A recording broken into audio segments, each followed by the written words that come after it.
Have you ever noticed that there are only a small number of topics from history that everybody seems to know about?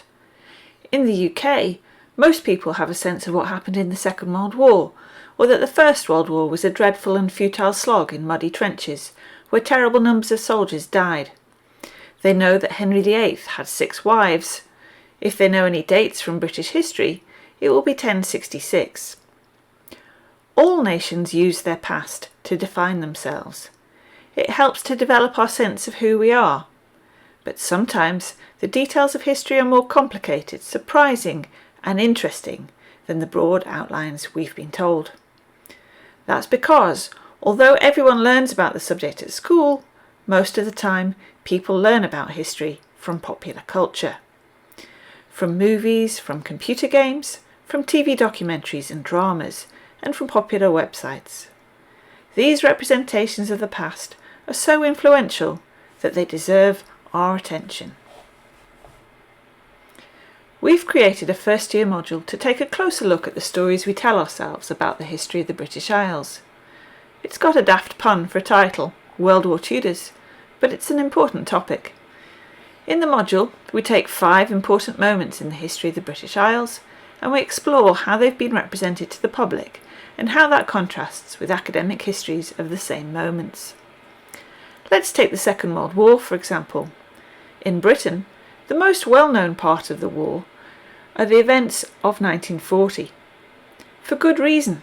The evacuation of Dunkirk, the battle for air supremacy in the Battle of Britain, and the Blitz make this the single most important year in modern British history. The meaning and significance of these events have seeped into our national culture and sense of ourselves. A nation standing up for what is right, pulling together to combat the terrible threat of Nazi tyranny, battling on when it seemed almost impossible. And all that is true and important.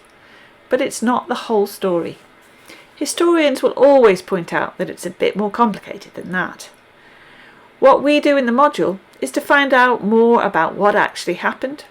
We explore how it was represented at the time, and we consider how that has influenced how it's represented now, and what other factors may be at play. The British often think of themselves as standing alone against the threat from Europe, but that wasn't actually entirely the case. In 2017, 2 big Hollywood movies, Dunkirk and Darkest Hour, tackled the same few weeks in 1940. Why did they both think it was the right moment to tackle this subject? In the module, we talk about how history is used as the source material for movies, how movies portray episodes from history, and how they might do it differently. We do similar things for computer games, and why they are often fixated on war. How TV documentaries look at their subject.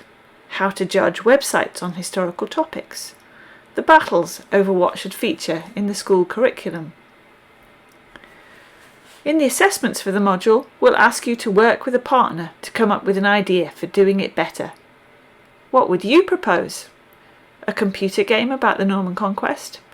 A TV drama on Polish flying aces in the Battle of Britain? A documentary about women in the First World War? These are just some of the ideas our students came up with this year, and I'm looking forward to what next year's first years will do.